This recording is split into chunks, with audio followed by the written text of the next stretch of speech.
अधिराजेश्वर महाराजाधिराज श्रीमंत श्री श्री श्री छत्रपती शिवाजी महाराज की।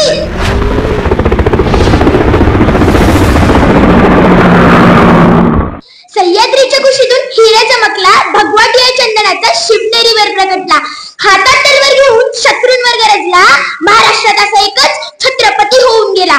सर्वप्रथम रयतेचा राजा छत्रपती शिवाजी महाराज यांना जिजाऊच्या लेकीचा त्रिवार मानाचा मुजरा। सह्याद्रीच्या कडेकपारांनाही पाजर फुटेल, झाडी झुडपेही शहारतील आणि विशाल लाभालाही ज्यांच्या पुढे झुकावं असं वाटेल, असा रयतेचा राजा, मावळ्यांचा राजा, बहुजनांचा राजा, शेतकऱ्यांचा राजा, लोक कल्याणकारी राजा, ज्याला कितीही विशिष्ट लावली तरी कमीच पडतात, तो राजा म्हणजे छत्रपती शिवाजी महाराज। प्रतिपचंद्र लेखे वर्धिष्णुर विश्ववंदिता शाहशृणो शिवसैषा मुद्रा भद्राय राजते। या राज्याच्या राजमुद्रेला वंदन करते आणि माझ्या भाषणास सुरुवात करते। 400 वर्षांपूर्वी जिजाऊंच्या कुशीत जन्मलेले निरागस बाळ म्हणजे शिवबा। राजनीती, युद्धनीती, गणिमिकावा यांसारख्या गणिमी शस्त्रांचा कळस म्हणजे शिवबा। सळसळणाऱ्या रक्ताची लाट म्हणजे शिवबा।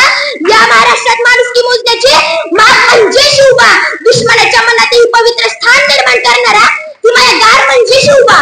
तलवार तर प्रत्येकाच्याच मनगटात होती, पण स्वराज्य स्थापन करण्याची छाप फक्त आणि फक्त शिवबांच्याच रक्तात होती।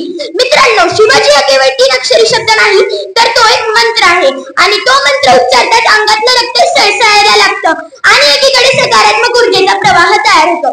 मित्रांनो, महाराजांनी हिंदवी स्वराज्य निर्माण केले। हिंदवी स्वराज्य निर्माण करत असताना महाराजांकडे प्रचंड सैन्य साठाही नव्हता, शस्त्र पुरवठाही नव्हता। यासाठी सुरुवात ही शून्यातूनच झाली। महाराजांनी सैनिक गोळा नाही केली, तर स्वराज्यावर प्रेम करणारी माणसे गोळा केली आणि त्यांच्या हातात शस्त्रे दिली। यातूनच स्वराज्य निर्माण झाले।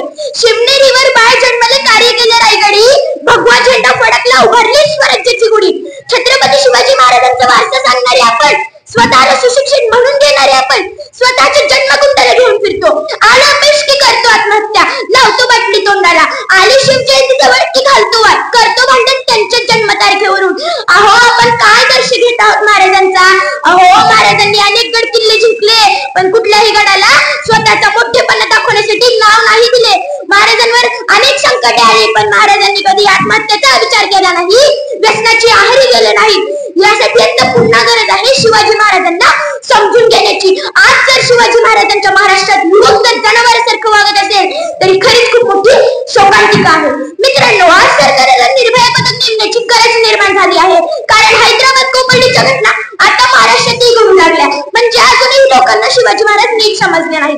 पर स्त्री माते समान मानणारा माझा राजा, माझ्या राज्याच्या राज्यात स्त्रियांना 50% आरक्षण नव्हते, तर 100% आरक्षण होते, ते सुरक्षिततेचे। सूरज की तो बात छोड़ो, चमकना उसका काम है। सूरज की तो बात छोड़ो, चमकना उसका काम है। जिसने मानव जाति को चमकाया, उसका शिवाजी नाम है। नव्हते आमदार, नव्हते खासदार, तरी सुखी होता माझा महाराष्ट्र, कारण राज्य होते माझ्या शिवबा राजाचे। शिवबा राजाचे जिंकून दुनिया सारी सिकंदर येथेच रडला होता। लाख मोलाचा माझा राजा पाठशाहीच्या याच मातीत लढला होता। शेवटी जाता जाता या व्यासपीठाची राजा घेता एवढीच बोलू इच्छिते, शब्दही पडतील अपुरी अशी शिवबांची कीर्ती, राजा शोभून दिशी शक्ती, अवघ्या जगाचा शिवछत्रपती, प्राणप्रताप पुरंदर क्षत्रिय कुलावतंस सिंहासनाधीश्वर महाराजाधिराज श्रीमंत